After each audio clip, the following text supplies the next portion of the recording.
with the dunya. And we said this before, right? That ad-dunya comes from what? Adna, the lowest of the low. We understand that there is nothing lower than the dunya. We understood that Jahannam is even a step ahead of the dunya, because in the Jahannam, at least everyone is aware of Allah subhanahu wa ta'ala. But why is it that when we are consumed by the materialistic values of the dunya, we apply it and we try to use geopolitics, we try to use academics, we try to use finances to combine our culture with Islam, and we think that we're fulfilling the rights of Islam to the point where I am a good Muslim and everyone else is a bad Muslim and I am doing the right thing. What I'm trying to tell you, my dear brothers, is that there are so many things in this world that we necessarily do not know. There are manuscripts you can bring about in ikhtilaf, in our disagreements. We can have a debate, and I can try to show you my points of view, that's just from a Salafi perspective, and you from a Shafi'i perspective will show your point of view. So we are using the same source to give about different answers, and that answer that contradict one another. So in essence, why are we so confused as a human being? Why are we so confused in the concept of time as a human being? Why are we so confused in the concept of our deen? Mainly because we are not looking at the right place, we are not looking with the right intentions, and we are not looking with the right emotional intelligence.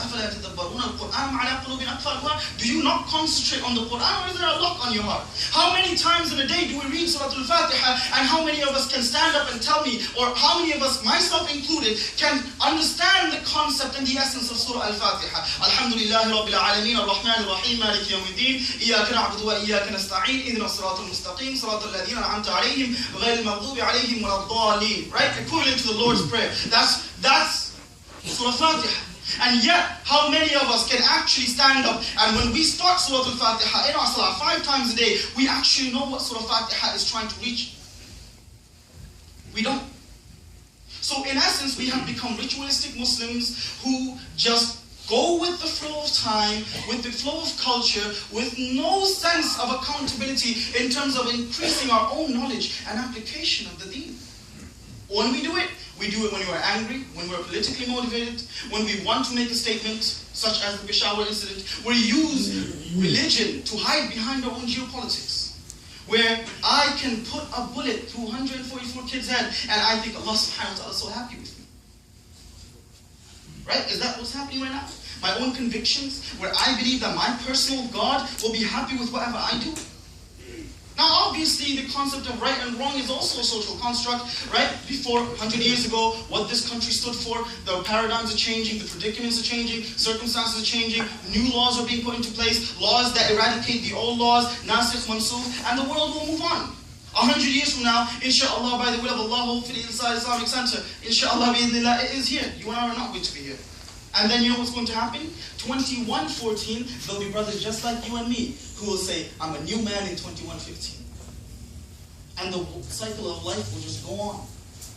It is within the cycle of life that if you are lucky, you get lost in the pages of history. People will know you like Steve Jobs, right? Being the son of a Muslim man, yet he made the difference of the whole world. But everyone has that technology in the palm of their hands now, and yet we don't even discuss Steve Jobs. We don't even know he exists.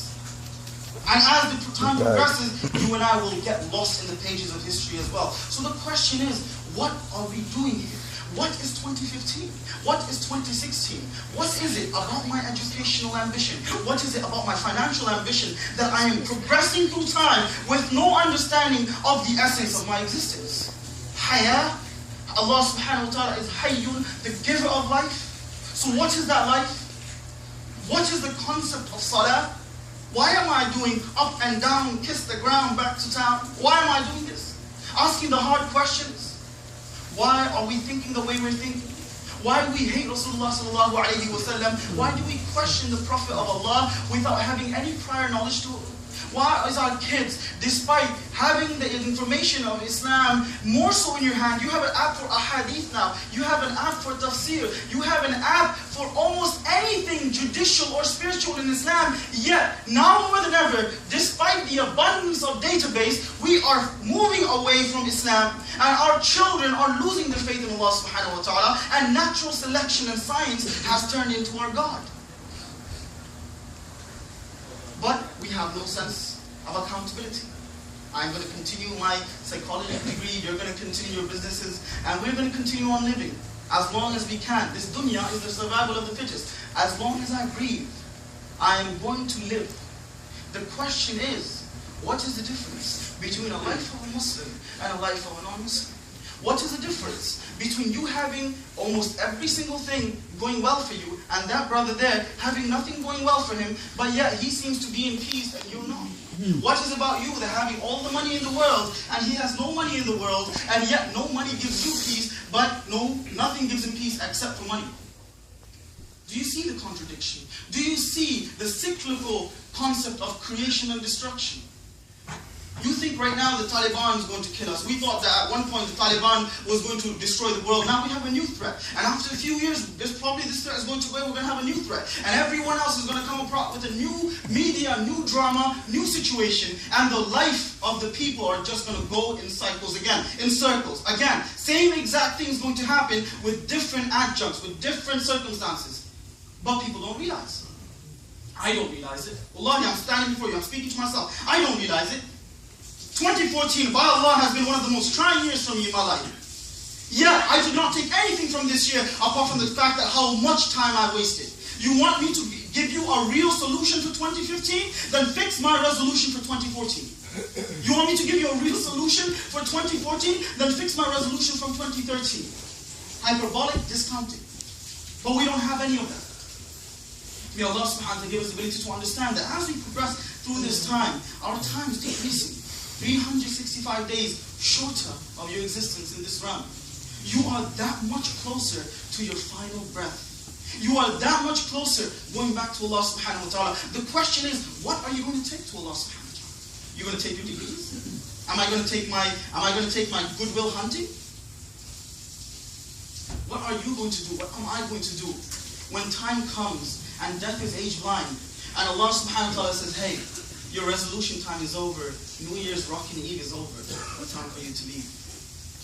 That's the question. What are we going to do then?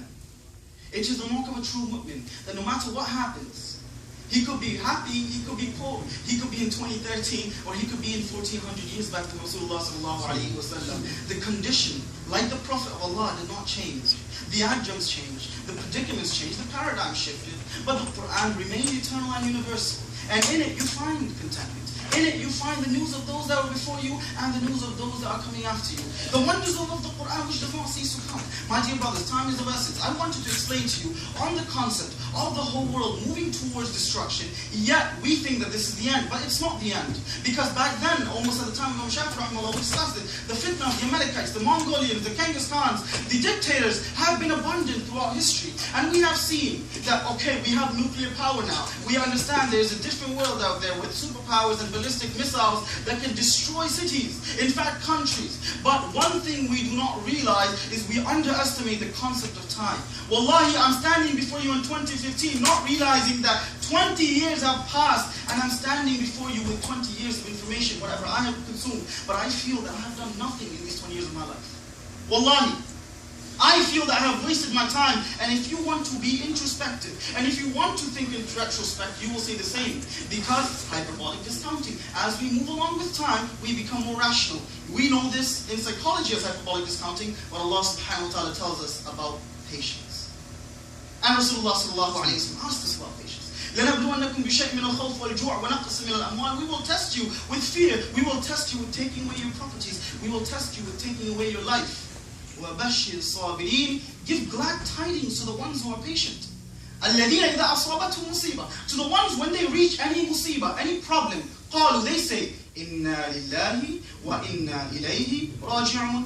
Verily we are for Allah, and verily to Allah we will return. Whether it's 2014, my life is finishing, whether it's 2015, whether you are stricken with cancer, whether Allah subhanahu wa ta'ala granted you 150 years life, we are on the same boat, moving towards the same exact thing.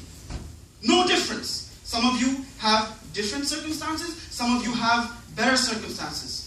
However, we are all going towards the same exact destination, and that is to Allah. And the question is, what have I done in 2014 that has drawn me closer to that one Allah subhanahu wa ta'ala, the one being, the one supreme being? And what have I done in this year that has brought me farther from Allah subhanahu wa ta'ala, the one supreme being, who is everything there is, everything there was, and everything there will be, and everything else. كُلُّ شَيْءٍ هَالِكٌ إِلَّا وَجْهَهُ. Myself and this world and the universe included is halik, going to be destroyed, إِلَّا وَجْهَهُ, except for